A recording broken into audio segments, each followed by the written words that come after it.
नमस्ते। बाइक लिएर जाँदैछु हो। पछाडि आउँदैछु। हामी चाहिँ चिम्लीको बाटो जाँदैछौँ अहिले। म त स्कुटी कुदाउँदैछु।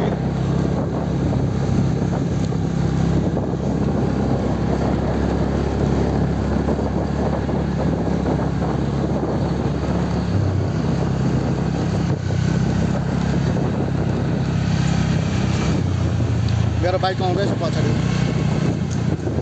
यो चाहिँ चिम्लीको बाटो। यहाँबाट चाहिँ चिम्ली निस्किन्छ अनि चिम्लीबाट चाहिँ सिटोङ निस्केर सिटोङबाट चाहिँ